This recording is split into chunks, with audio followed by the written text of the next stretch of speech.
유대인들은 하나님의 토라의 말씀을 공부할 적마다 특별한 하나님의 그 말씀에 감사하고 감격하는 마음으로 기도를 이렇게 드립니다. 바루가타 아도나이 엘로헤inu 멜렉 하올람 아셔 키리샤노 벤미스토카 벤스바노 라오소 베디브레이토라.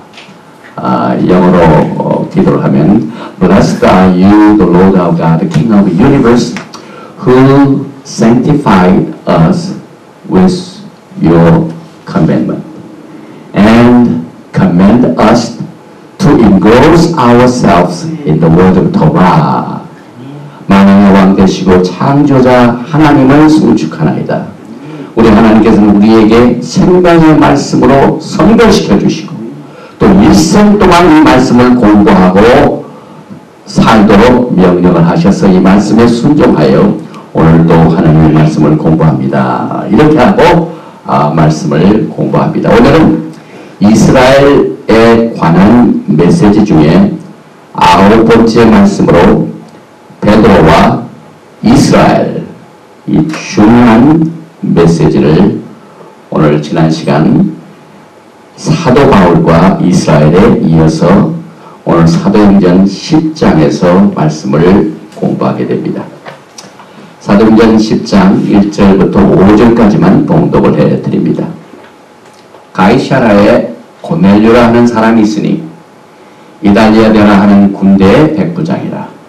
그가 경건하여 온 집으로 더불어 하나님을 경외하며 백성을 많이 구제하고 하나님께 항상 기도하더니 하루는 제9시쯤 되어 환상 중에 밝히 보매 하나님의 사자가 들어와 가로되 고넬료야 하니 고넬료가 주목하여 보고 두려워 가로되 주여 무슨 일이니까? 천사가 가로되 내 기도와 구제가 하나님 앞에 상달하여 기억하신 바가 되었으니 내가 지금 사람들을 요빠에 보내어 베드로라 하는 시몬을 청하라.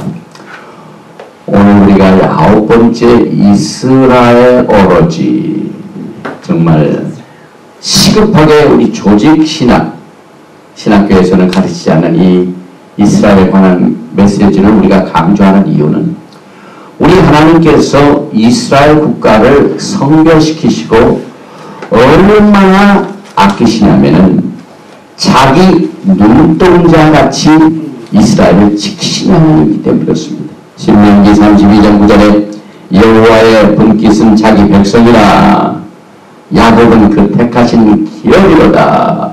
하나님의 백성들의 패밀리 네임이 House of Jacob입니다. 야곱은 그 택하신 inheritance 기업이로다.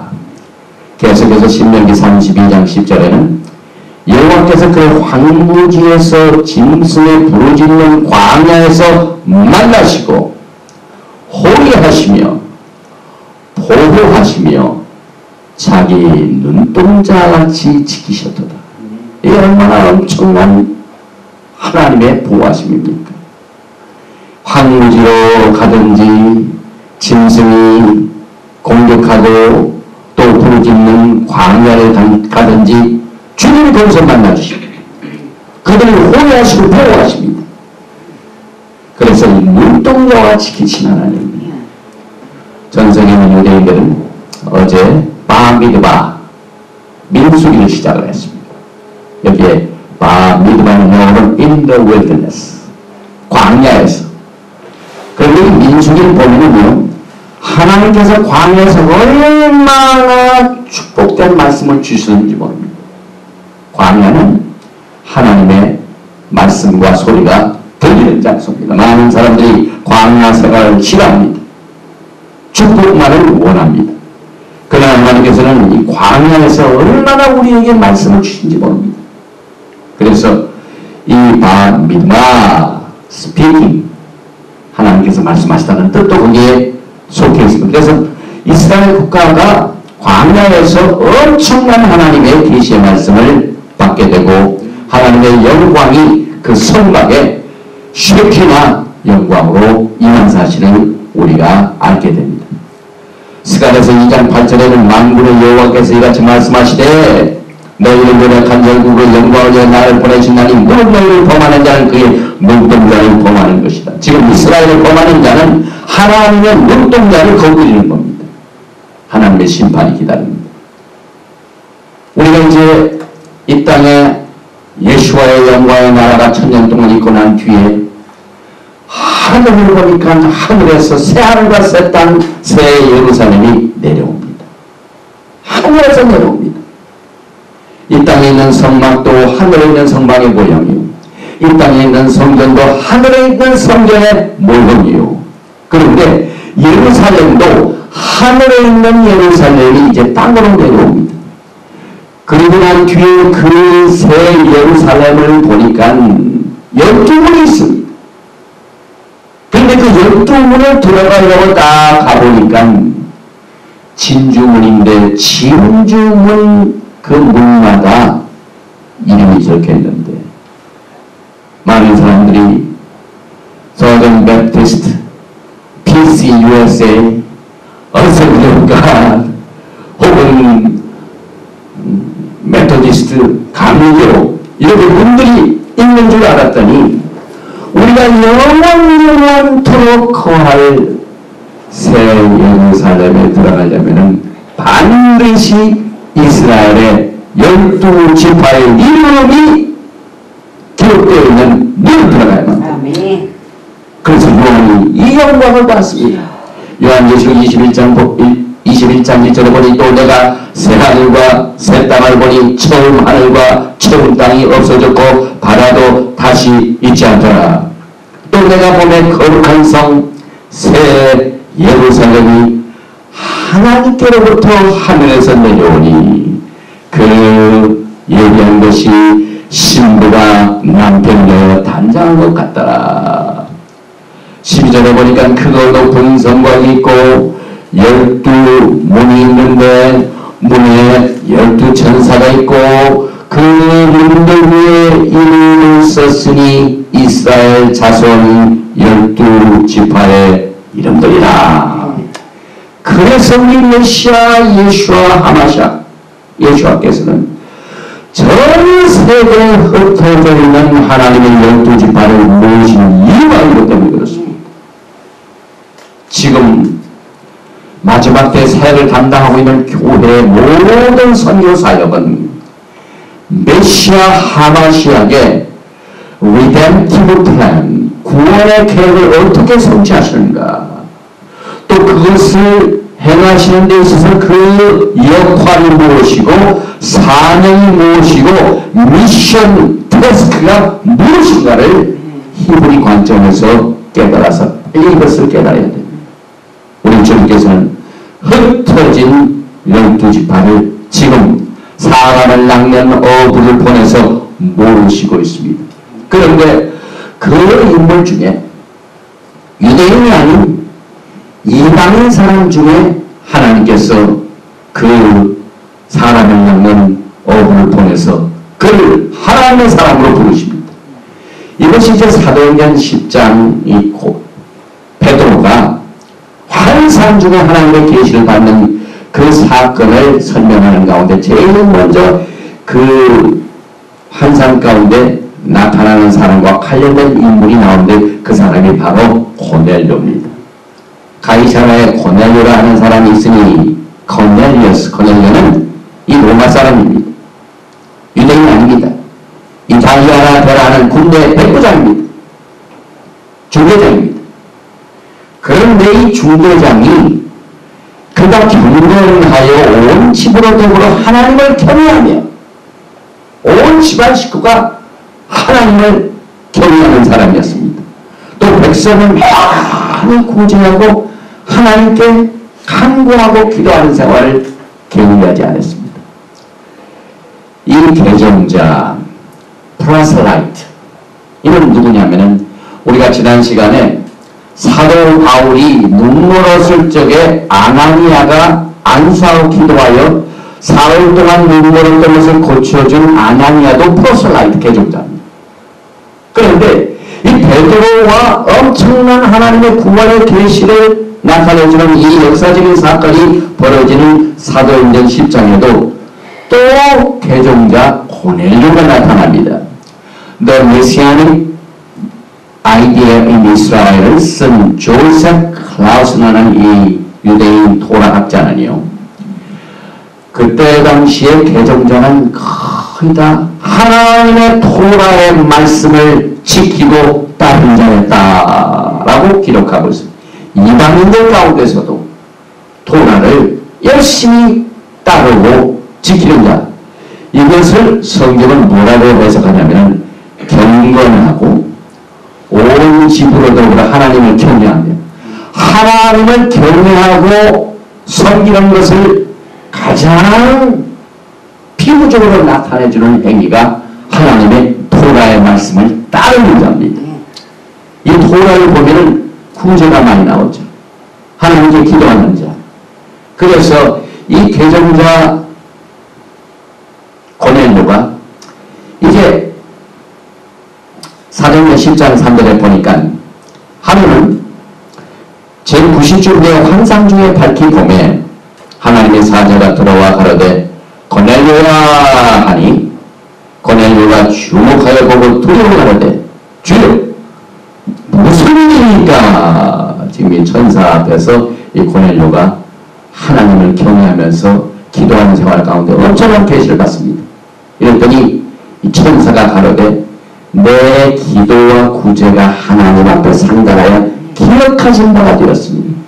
우리는 이 땅에 사는 동안 우리의 모든 신앙생활, 길, 대회, 환난, 해망, 하나님의 길을 알고 하나님의 길을 알 뿐만 아니라 행하는 이 두 가지를 가장 잘 가르치는 말씀이 토라입니다.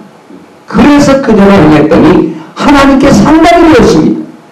그래서 이제 하나님께서 사용을 하시는데 내가 지금 사람들을 여호와에 보내 베드로가 하는 시몬을 청해라. 저는 피장 시몬의 집에 우반이 그 집은 해변에 있느니라 하더라. 그래서 이제 고넬료는 하나님의 명령을 이 천사를 통하여 받습니다. 그래서 세 사람은 베드로를 만나도록 보냅니다. 그래서 사도행전 10장 7절과 8절에 마침 말하던 천사가 떠나매 고넬료가 집안 하인 둘과 종졸 가운데 경건한 사람을 하나 불러 이 일을 다 구하고 요바로 보내니라. 요바가 지금도 있습니다. 이스라엘 가면은 이게 요바입니다. 그리고 여기에 고넬료 집안 하인 두 사람하고 또 종졸 가운데 경건한 사람 하나, 세 사람. 그 중에 하나는 영적인 지도자 하나 딱, 두 사람은 일을 돕는 사람. 이 세 사람을 요바로 시몬 베드로를 만나러 그 지시사항을 그대로 순종하여 보냈습니다. 그런데 그때 무슨 일이 있었냐면 사도행전 10장 9절에 보니까 이튿날 저희가 행하여 성에 가까이 갔을 그때에 베드로가 기도하여 지붕에 올라가니 시간은 제6시더라. 시장하여 먹고자 하며 사람이 준비할 때 비몽사몽간에 엄청난 하나님의 계시가 임합니다. 그래서 이 그림을 제가 구입을 했는데 지금 하우스탑 이 지붕에 있는 집을 말합니다. 그 한국에 그서 말하는 옥탑이라는 게 바로 이겁니다. 지붕에. 근데 한국에서는 옥탑이 제일 싸해요. 옥탑에서 사는 좀 까다로운 사람들이 살고 있는데 하여튼 이 베드로가 옥탑에서 기도를 하고 있는데 하고 난 뒤에 시장에서 먹고자 하니까 하나님의 계시가 임하는데 사도행전 10장 11절에 하늘이 열리며 베드로의 기도 가운데 하늘의 문이 열렸습니다. 고넬료의 기도 가운데 하늘문이 열려서 하늘의 천사가 내려왔습니다. 한 그릇이 내리는 것을 보니 큰 도자기 같고 내 귀를 내어 땅에 들이었더라. 영어 성경을 보면 So heaven opened and a certain vessel descending unto him as it had been a great sheet knit at the four corners and let down to the earth. 이것을 이제 히브리적으로 성을 설명을 해보면은 히브리 사람들이 기도할 장마다 쓰는 prayer shawl, 이 탈렛, 이것이 보자기에 그릇에 나왔는데 보자기 하지만은 제가 이게 보자기가 이건 보자기 같지가 않죠. 정확하게 하나님께서 이 이스라엘 백성들을 기도 생활하는데 돕는 그 명령에 순종하도록 이렇게 내 코너에다가 이 술을 달았는데 이 술을 히브리 말로 뭐라냐면은 아주 이상한 말입니다. 찌찌. 이 찌찌가 뭐냐면 우리가 옛날에 어린아이들 키울 적에 애기들이 자꾸 뭘 주워 먹습니다. 그러면 먹지 말라고 하면 이건 찌찌다. 그래서 외우기가 쉽습니다. 그래서 이 도적이라고 얘기했던 이 기도할 때 이 쓰는 것은 이건 타이 이렇게 하고 내 군대 동서사방 내 구통에 이렇게 술을 담는 이건 시스입니다. 그래서 베드로가 이 타인이 쭉 내려온 것을 보게 됩니다. 그리고 난 뒤에 그다음 보니까 우리가 이 히브리 뿌리를 보면은요 신약 성경 구절 하나가 입체적으로 이해가 됩니다. 이 탈릿과 찌찌도 예수님도 이 찌찌를 달고 다니셨습니다. 그래서 과거에 혈루병으로 앓던 여인이 어떻게 치료를 받습니까? 예수님이 가시는데 예수님 몸은 만져보고 싶지만 못 만져보고 그런데 이 마가복음 5장 25절에 나오는 내용의 말씀을 보면은요 마가복음 5장 25절과 26절 27절의 내용입니다. 12해를 연립중으로 알아온 한 여자가 있어 많은 의사에게 많은 괴로움을 받았고 가진 것도 다 허비하였을 때 아무 효험이 없고 도리어 더 주하여졌던 차에 예수의 소문을 듣고 무리 가운데 끼어 뒤로 와서 그의 옷을 손을 예수님께서 이렇게 탈릿을 쭉 가지고 가시는데 거기에 이 찌찌가 달려 있습니다. 그래서 이 찌찌는 항상 이렇게 쭉 내려 있으니까 예수님이 가실 적에 몸을 만져 딱 이 옷자락을 맞은 게 바로 이 찌찌입니다. 이 찌찌를 통하여 하나님의 치료의 성령의 역사가 역사했습니다. 아멘. 예수님의 권능의 역사가 이 찌찌를 통해 역사했습니다. 그래서 이 혈루병을 앓은 여인은 히브리 뿌리를 좀 알았든지 찌찌의 능력을 좀 알았든지 예수님을 놓치지 않고 주님의 은혜와 치료를 받게 되는 복을 받게 됐습니다. 그러면 이 찌찌가 뭔가? 이거 성경적으로 우리가 짚고 넘어가야만 됩니다. 이거 찌찌는 뭐 괜히 유대인들이 만들어낸 게 아닌가? 토라 속에 이것이 다 쓰고 있습니다. 지금 유대인들이 배우고 있는 민수기에 어제 1장부터 4절까지 In the Wilderness, 광야에서부터 시작했는데 이제 3, 4주만 지나면 이 찌찌에 관해서 공부를 합니다. 유대인들이. 민수기 15장 37절과 38절에 여호와께서 모세에게 일러 가라사대 이스라엘 자손에게 명하여 그들의 대대로 그 옷단 귀에 술을 만들고 정색을 그 귀에 술에 둬라. 여기 그림도 나와 있고 제가 쓰고 있는 이 탈릿과 찌찌를 여러분들에게 지금 보여주고 있습니다. 신학교에서 가르치지 않습니다. 히브리 뿌리를 통해서만 이것이 성경이 아주 깊숙하게 이렇게 들어갑니다. 그리고 이 영적인 의미가 무엇인가를 알게 되면 영원히 되어집니다. 하나님께 감사드릴 것은 2주 전에 우리가 10주 동안 헤브라이 루트 예시바 10주 강의를 끝냈습니다. 우리 거기 참석하신 목사님들과 전도사님들이 그 히브리 뿌리를 통하여 하나님의 말씀에 대한 영혼이 되어지는데 그 영혼이 조금씩 이렇게 되어지니까 이제는 어느 목사님의 설교를 들어도 이것을 분별할 수 있는 영적 능력이 생기다는 이 감정을 제가 듣고 얼마나 하나님 앞에 감사를 드리는지 모릅니다. 그러면 이 찌찌의 하나님은 뭡니까? 여기 보니까 마가복음 5장 28절 혈육적으로 앓던 여인이 이는 내가 그의 옷에만 손을 대어도 구원을 얻으라 하니라. 이 옷이라는 것은 토라의 찢지를 명했기 때문에 이 옷을 베른다는 것은 토라를 따른다는 겁니다. 아멘. 토라의 원칙을 알기 때문에 토라를 통한 하나님의 축복의 그 비밀을 알기 때문에 그것을 믿고 옷을 만졌더니 힘을 받아 결국은 하나님의 토라 말씀을 따르면서 복을 받게 됩니다. 그래서 이에 그의 혈육 근원이 곧 마름에 그 마름에 병이 나온 줄을 몸에 깨달은 우리 하나님께서는 여러 가지 리소스를 통하여 하나님의 백성들을 지키시고 보호하시고 치유하시고 영광의 나라를 세우시도록 지금 이것을 준비하시고 계십니다. 이제 베드로 환상으로 돌아갑니다.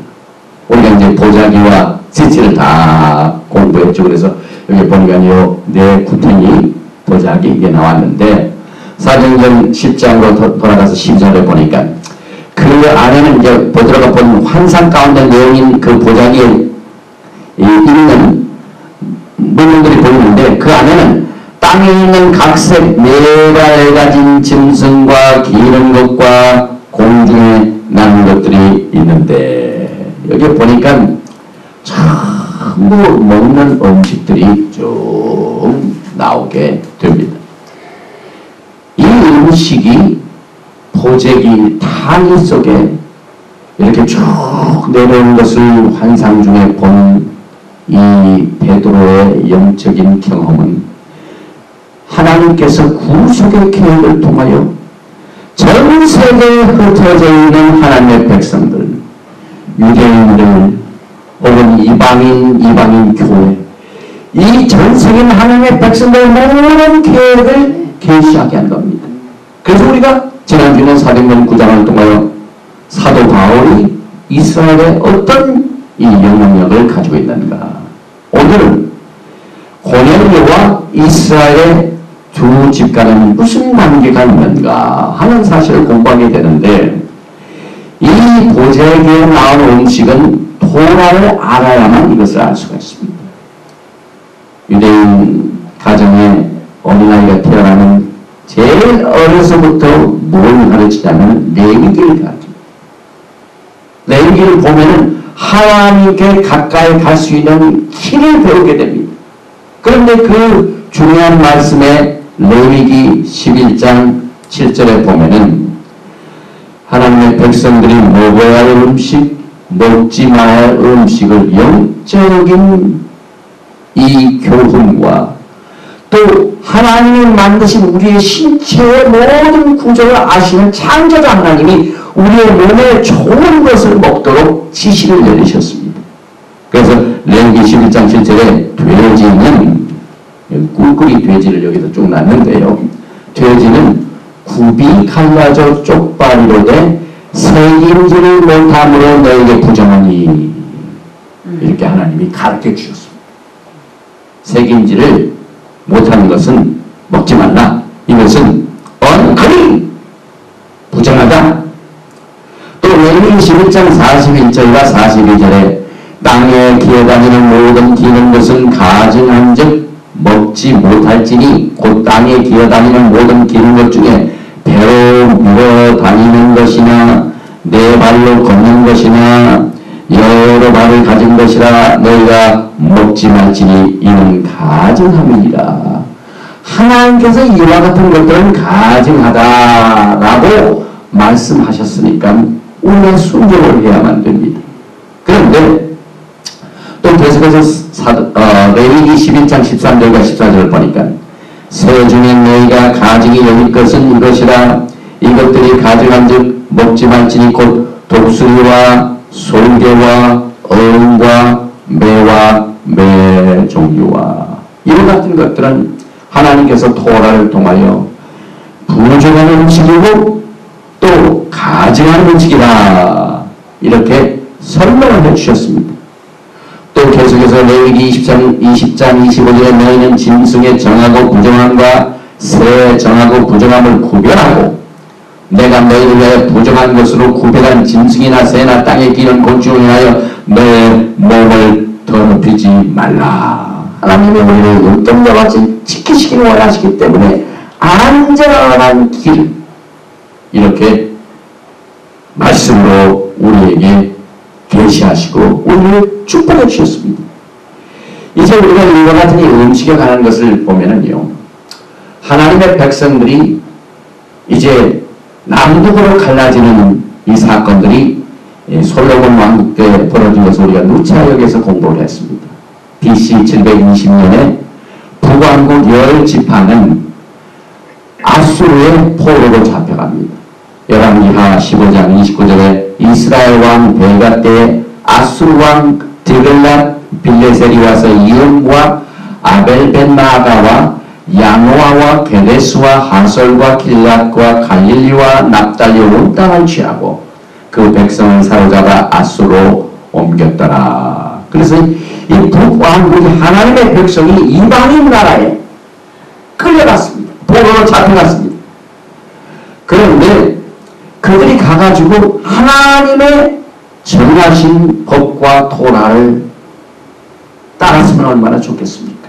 따르지 않았습니다. 그래서 그 따르지 않은 것에 아주 구체적인 이 표시가, 그 징조가 음식에서 나타납니다. 호세아 9장 3절에 보니까 예언이 나옵니다. 저희가 여호와의 땅에 거하지 못하면 쫓겨났죠.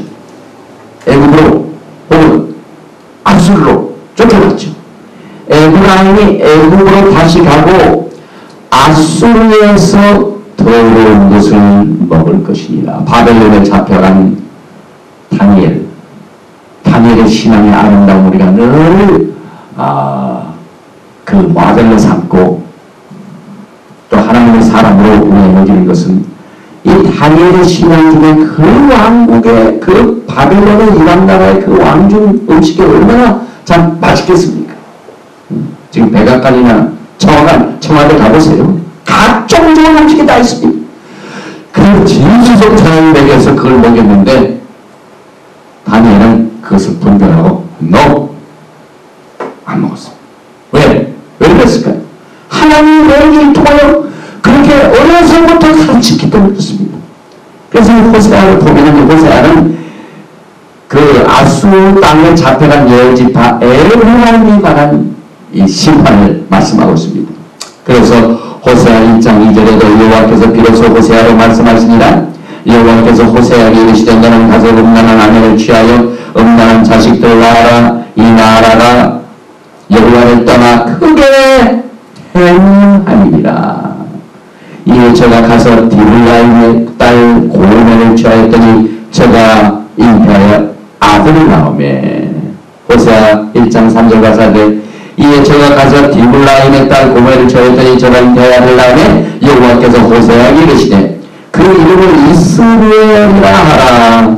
조금 후에 내가 이스루엘의 피를 예후의 집에 갚으며 이스라엘 족속의 나라를 폐할 것입니다. 그래서 이 호세아의 아내와 결혼을 해가지고 자식을 낳은 자식의 이름을 이스라엘이라는 그 뜻을 보면 하나님이 흩으시리라. 엘이라는 것은 하나님이라는 말이죠. Well, so was scattered. 이스라엘 백성들이 전 세계에 흩어지게 된 것을 이 호세아의 자식들의 이름을 통해 하나하나 이렇게 계시하셨습니다. 그래서 에브라임은 열국으로 흩어졌습니다. 여기 보니까 유대인 토라 학자들이 보는 토라 엔토로지 이걸 보면은 에브라임은 막 전 세계에 막 흩어져가지고 지금 이 시간에도 아직 돌아오지 않는 수많은 에브라임이 전 세계에 지금 꽉 차 있습니다. 그 다음에 이제 호세아 1장 6절에 보니까 또 자식을 낳습니다. 고멜이 또 잉태하여 딸을 낳으매 여호와께서 호세아에게 이르시되 그 이름을 로루하마라 하라. 내가 다시는 이스라엘 족속을 긍휼히 여겨서 사하지 않을 것입니다. 딸을 낳은 그 이름 로루하마라는 뜻은 은혜가 없고 차비가 없다는 말입니다. 하나님께서 백성들을 흩으신 것, 이스라엘 그 흩으신 곳에 더 이상 하나님의 자비가 없다는 것을 이 자식들의 이름을 통하여 보여주셨습니다. 또 호세아 1장 8절과 9절에 보니 고멜이 로루하마를 젖된 후에 또 잉태하여 아들을 낳으매 여호와께서 이르시되 그 이름을 로암미라 하라. 너희는 내 백성이 아니요 나는 너희 하나님이 되지 아니할 것입니다. 하나님께서 그들을 흩으시고 이스라엘 하나님께서 로암아 자비가 없으시고 또 아들한테 로암미 이건 내 백성이 너희들은 이제는 더 이상 아니다. 이 에브라임 족속들의 하나님의 심판을 이 호세아의 메시지를 통하여 보여주셨습니다. 그래서 이 토라 엔토로지를 보면은 에브라임은 전 세계에 흩어져 있는 그 나라의 음식과 풍습과 신과 이것을 따르면서 완전히 이스라엘 백성들의 아이덴티티를 잃어버렸습니다. 동화되어버렸습니다. 그냥 없습니다. 이 호세아에 나온 그대로 하나님께서 드셔가지고 하나님의 은혜도 없고 또 하나님께서 그들을 이제 더 이상 내 백성이 아니다 이렇게 이 말씀을 통하여 우리에게 하나님의 이제 구속의 계획 가운데 그 구속을 받아야 할 백성들의 모든 그 행위와 역사적인 흐름을 하나님의 말씀을 통하여 이렇게 보여주셨는데 여기에 또 제가 강조를 합니다. 로하마는 은혜가 없는 것. No mercy. 로암이 내 백성이 아니고 그럼에도 불구하고 하나님의 긍휼이 나타납니다. 우리가 이것을 알아야 됩니다. 이방인들이요. 하나님의 긍휼이 없습니다. 이방인들이요. 하나님의 백성들이 아니었습니다. 죄 가운데 있습니다. 하나님께서 전 세계 사람들 다 들어보셔가지고 하나님의 축복권에 머물렀지 않았습니다. 그럼에도 불구하고 이 호세아 1장 10절에 보니까 그러나 이스라엘 자손의 수가 바닷가의 모래같이 되어서 측량할 수도 없고 셀 수도 없을 것이며 전에 저희를 이르는 너희는 내 백성이 아니라 그곳에서 저희를 이르는 너희는 사신 하나님의 자녀라 것이다. 이게 우리 교회에 하나님이 주신 은혜입니다. 하나님께서 정말 지금 숫자적으로 모래와 같이 막 청량할 수도 없고 셀 수도 없을 만큼 축복을 주셨고 백성이 아니란 그곳에서 하나님의 긍휼과 자비가 나타나서 하나님의 자녀가 된 사실을 우리는 이 이스라엘의 계획을 구속의 계획을 통하여 비로소 우리가 주제 파악을 합니다. 이 교회의 아이덴티티가 그때 나타납니다. 요한복음 1장 12절에 영접하는 자 곧 그 이름을 믿는 자들에게는 하나님의 자녀가 되는 권세를 주셨으니 참 이 하나님께서 우리에게 예수를 받아들임으로 말미암아 하나님의 긍휼이 없다는 곳에서 하나님의 긍휼이 나 하나님을 흩어진 곳에 하나님의 백성으로 나타나서 이제 우리는 하나님의 사신 하나님의 백성 되는 권세를 얻게 되는 이 사실을 우리는 이 말씀을 통하여 토라를 통하여 이스라엘의 구속의 계획을 통하여 우리 교회의 구속의 계획을 하나하나 깨닫게 되는 것입니다. 에스겔서 8장 6절 이하의 말씀을 보면은 그가 또 내게 이르시되 인자야 이스라엘 족속에 행하는 일을 보느냐 그들이 여기서 크게 가증한 일을 행하여 나로 내 성소를 멀리 떠나게 하느니라. 너는 다시 다른 큰 가증한 일을 보리라 하시더라. 9절에 8장 9절입니다. 에스겔서. 또 내게 이르시되 들어가서 그들이 거기서 행하는 가증하고 악한 일을 보라 하시기로 내가 들어가 보니 가증한 곤충과 가증한 짐승과 이스라엘 족속의 모든 우상을 그 사면벽에 그렸고 이스라엘이 전세에 흩어져 가지고 하나님을 떠나 하나님께 불순종하고 하나님을 멀리하는 상태를 이제 그 이스라엘에 행하는 이 가증한 영적인 상태를 이 동물에 기는 것도 곤충과 가증한 짐승하고 연결을 치셔서 우리에게 그림을 보여주셨습니다. 하나님께서 그 코드를 딱 집어넣으셨습니다. 이것이 이제 오늘 우리가 베드로가 환상 중에서 그 그릇에 담아 보재기에 내려온 각종 기능을 곤충과 짐승과 연결을 짓게 됩니다. 호세아서 2장 18절 19절 20절을 보면은 그날에는 내가 저희를 위하여 들짐승과 공중의 새와 땅의 곤충으로 더불어 언약을 세우며 또 이 땅에서 활과 칼을 꺾어 전쟁을 없이 하고 저희로 평안히 눕게 하리라. 내가 네게 장가들어 영원히 살되 의와 공변됨과 은총과 긍휼의 여김으로 내게 장가들며 진실함으로 내게 장가들으니 내가 여호와를 알리라. 하나님께서는요 가증하다고 하는 것들과 여러 가지 주셨습니다. 들에 들짐승, 새, 곤충이고 부족한 것들인데 하나님께서는 코벤넌트, 언약을 맺으십니다.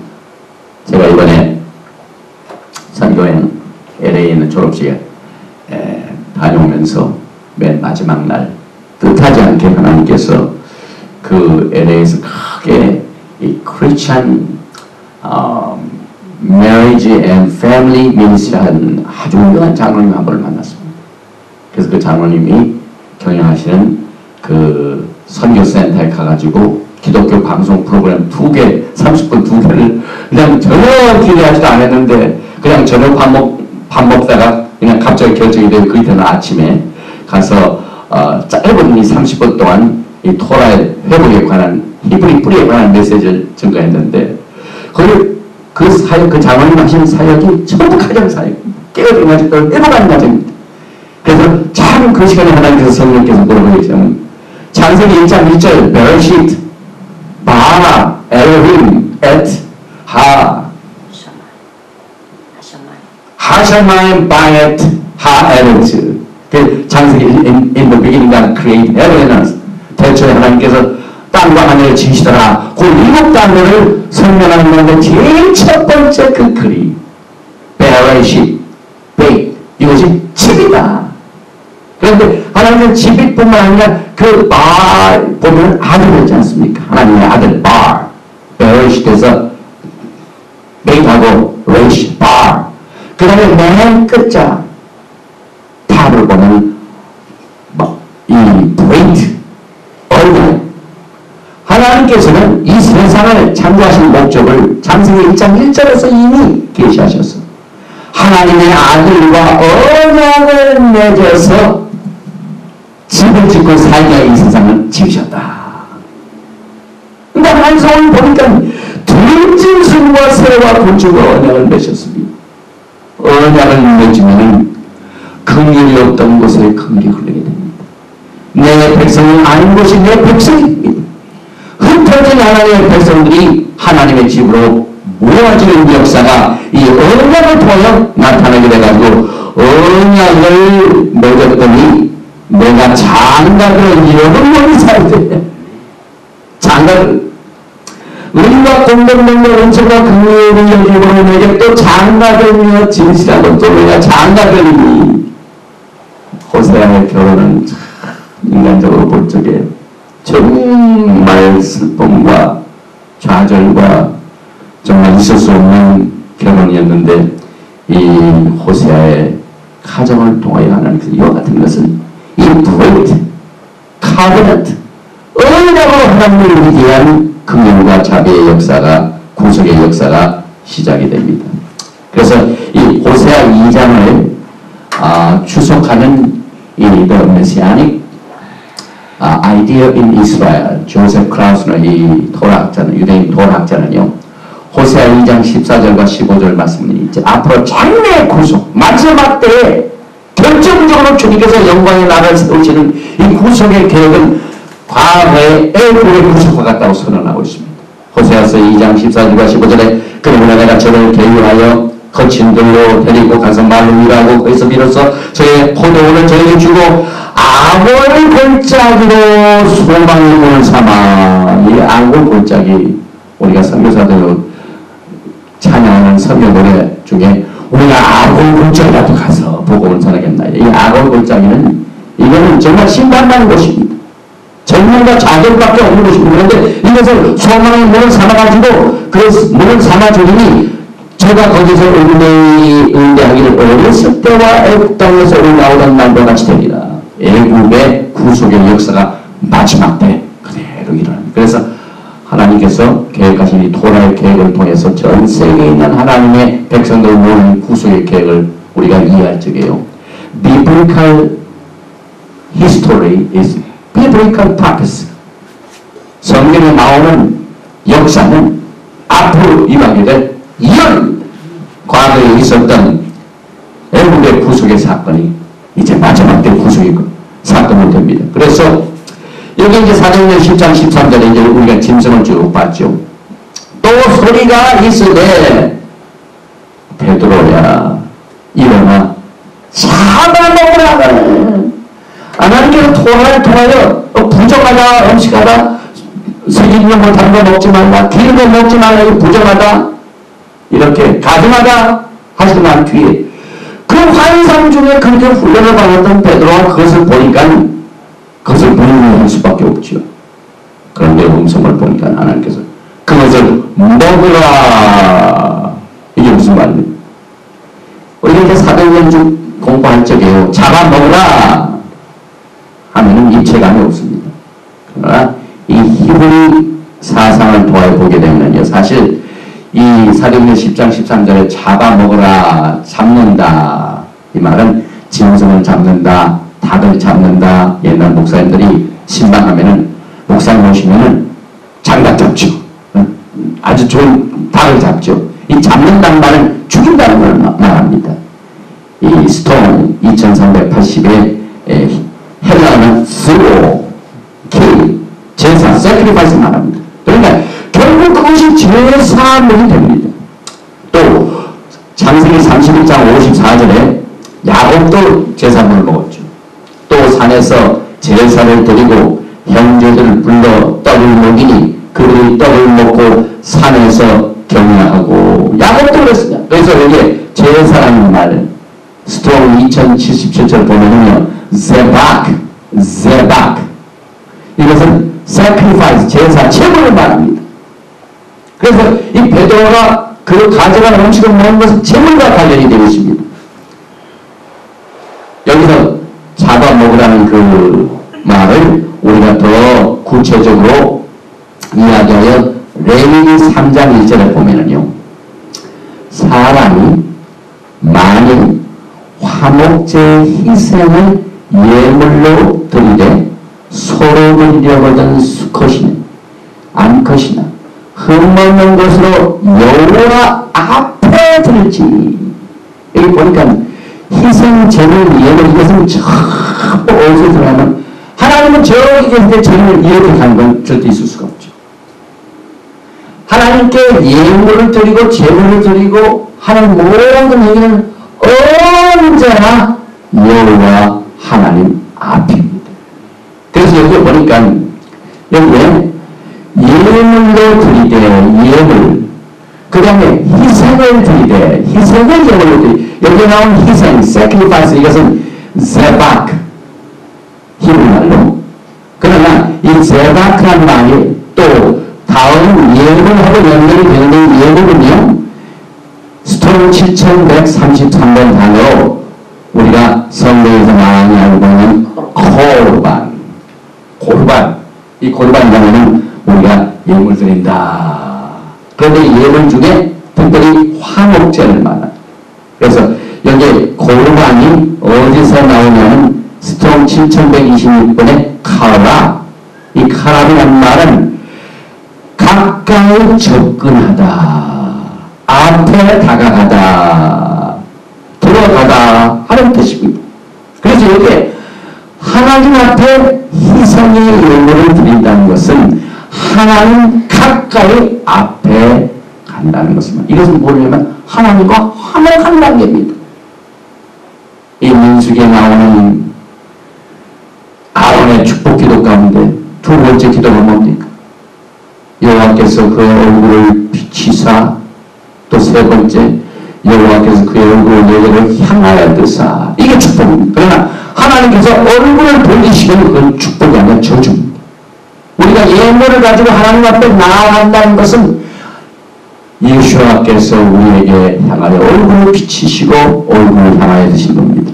그래서 여기서 우리가 종합해 보면은 거룩한 예물은 하나님과 쉘렘. 그래서 사도행전 10장 13절에 그 베드로가 받은 이 계시의 환상 또 소리가 있을 때 베드로야 일어나 잡아 먹으라 이 말. 또 레위기 3장 2절에 사람이 만일 화목제의 희생을 예물로 드리되 서로 드리려거든 수 것이나 안 것이나 그 먹는 것으로 여호와 앞에 드릴지니 이것은 하나님과 원수 관계에 있고 서로 교제하지 못하고 뜸한 상태의 사람이 이 예물을 드리는 것으로 화목을 드리는 샬렘, 샤목을 이 화목제로 드리는 겁니다. 그래서 이 화목을 위한 예물, 고르바는 하나님께 드려진 예물입니다.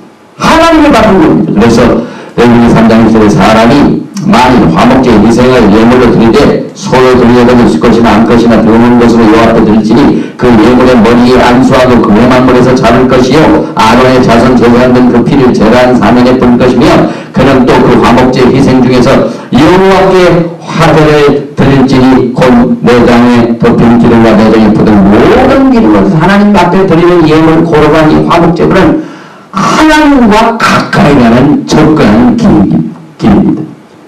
그런데 이건 먹으라는 얘기를 하나님이 한 번만 말씀하신 게 아니라 엄선히 먹으라 세 번 나옵니다. 사도행전 10장 14절에 베드로가 가로되 주여 그럴 수 없나이다. 내가 이 가져와서 어떻게 먹습니까? 그랬더니 속히 곱게 끝이 아니한 물건을 내가 언제든지 먹지 아니하였사옵나이다 한데 또 두 번째 소리가 있을 때 하나님께서 깨끗게 하신 것을 내가 속되다 하지 말라 하더라. 이런 일이 세 번 있을 그 그릇이 주님께서 계속 반복하는 것은 굉장한 하나님의 계십니다. 그리고 의미가 있습니다. 이 세 번 얘기한 것은 고넬료가 피장 베드로를 만나러 사람을 보낼 적에 세 사람을 보낸 겁니다. 사도행전 10장 17절에 베드로가 본 바 환상이 무슨 뜻인지 속으로 의심하더니 마침 고넬료를 보낸 사람들이 시몬의 집을 찾아 문 밖에 서서 베드로가 그 환상에 대하여 생각할 때 성령께서 저더러 말씀하니까 두 사람이 너를 찾으니 일어나 내가 의심지 말고 함께 가라 내가 저희를 보내노라 하시니 이 세 사람과 연결됩니다. 그래서 이제 결론을 종합적으로 내립니다. 이제 베드로가 사도행전 10장에 나오는 그 환상 중에 그릇과 보재기에 나타나는 모든 가증한 이 짐승 이것은 이방인들 속한 하나님의 백성들이 이방인들 떠나버리면 거기 음식을 먹고 속한 음식을 먹습니다. 부정한 음식을 먹습니다. 그래서 이방인들에 대한 베드로의 태도는 라비닉 유대주의였습니다. 라비닉 유대주의, 유대인들이 절대 이방인들과 밥 먹는 것 금하게 되어 있습니다. 가져온 것으로 봅니다. 그래서 그 유대인들과 유대인이 아닌 사람들하고 언제나 이 담이 막혀 있습니다. 이것이 몇 천년 동안 지금 그렇게 내려왔었습니다. 그런데 이 사도행전 교회가 주님께서 이 이스라엘과의 관계를 정립하는 단계를 이 베드로의 영적인 사건을 통해 우리에게 깨워줘 주십니다. 그래서 사도행전 10장 21절에 베드로가 내려가 그 사람을 보더라도 너희가 곧 너희 찾는 사람이 너희가 무슨 일로 왔느냐 이르되 유대인으로서 이방인을 교제한 것과 가까이 하는 것이 위법인 줄 너희가 알거니와 하나님께서 너희에게 지시하사 아무도 속되다 하거나 깨끗이 한다 하지 말라 하시기로 베드로의 태도가 변합니다. 라비닉 유대주의에 잘못된 것을 하나님께서 성령을 통하여 이제 베드로를 하나님의 집이 갈라져 있죠. 남쪽 유다 왕국과 북쪽 에프라임, 이스라엘. 그래서 유대인들은 사마리아인들과 상종을 안 합니다. 완전히 서로 이렇게 갈라져 있습니다.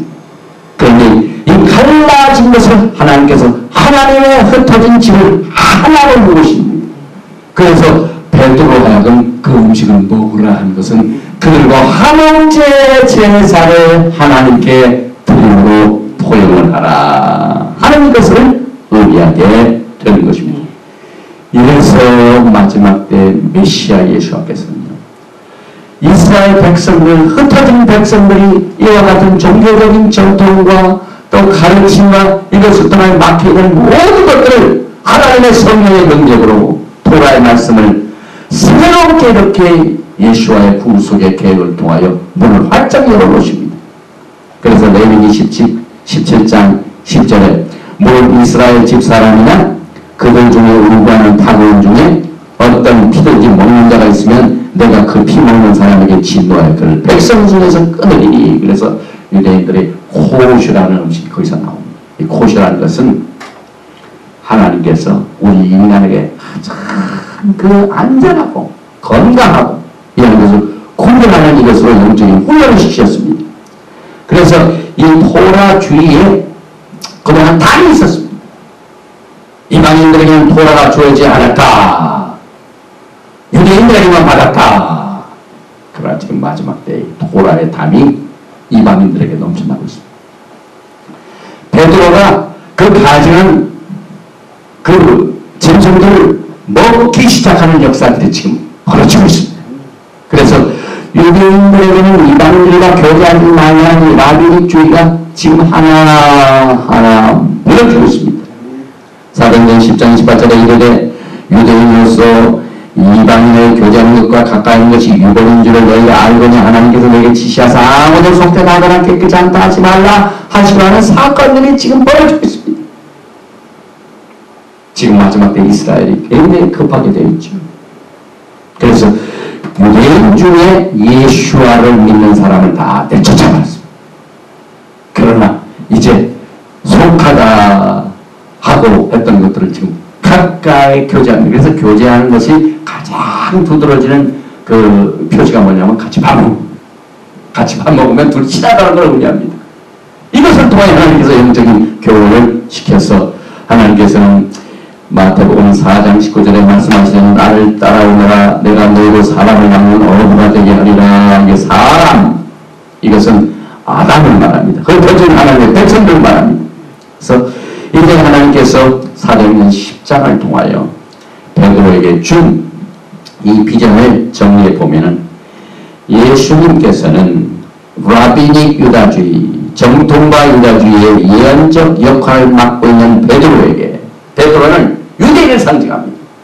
라비닉 주다이즘을 상징합니다. 그래서 그 역할을 맡고 있는 이 베드로에게 비유대인 에브라임, 즉 예수와를 메시아를 믿는 이방인 교회와 교제를 나누라고 비전을 통하여 보여주셨습니다.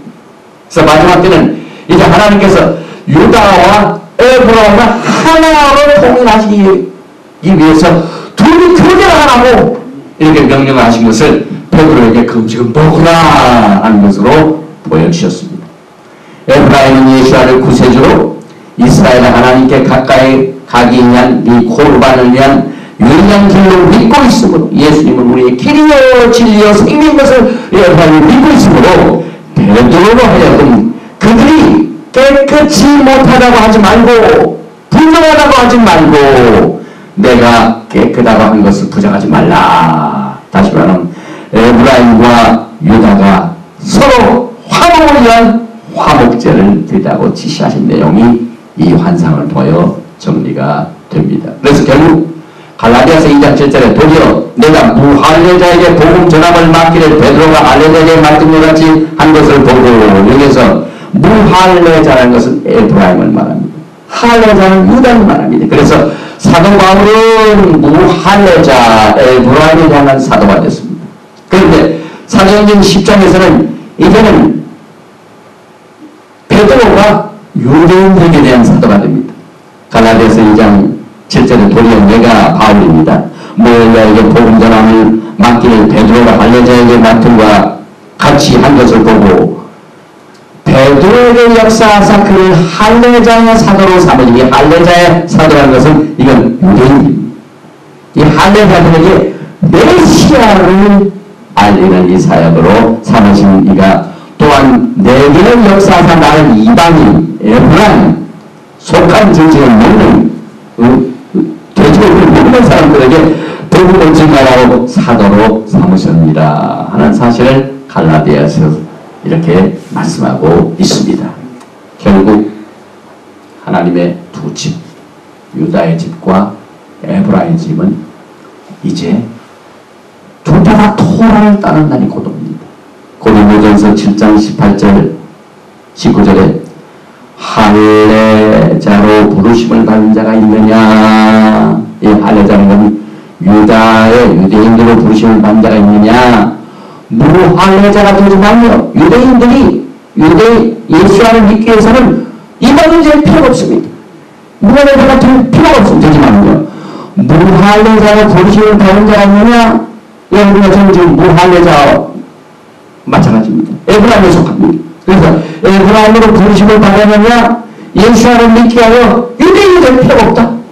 할례를 받지 말라. 그래서 이 고린도전서를 보면 이 고린도가 이방인 교회죠. 그래서 고린도전서 7장 19절에 할례라는 것도 유다인도 유대인들도 아무것도 아니요 할례 받지 아니하는 것도 에브라임도 아무것도 아니거든.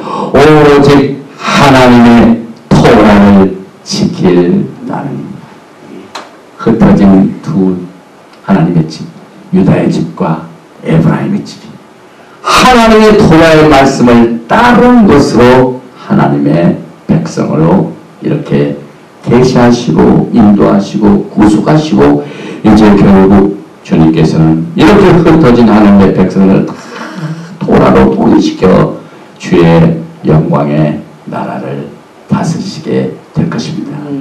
예수님의 사역은 이스라엘의 흩어진 자들을 모으시는 태스크를 가지고 계십니다. 지금 마지막 때의 추수, 마지막 나팔이 불려지는 그때까지 주님이 이 사역을 여러분과 저에게 맡기셨습니다. 토라의 말씀으로 전 세계 하나님의 백성들이 토라로 신앙을 회복하고 토라를 귀중히 여기고 토라로 정말 슬기로운 다섯 처녀와 같이 기름을 준비하여 마지막 나팔에 우리를 부르시는 예수와의 그 목소리를 듣고 영광에 참여하시는 여러분과 제가 되시기를 주님으로 축원드리며 오늘 메시지를 여기서 마칩니다.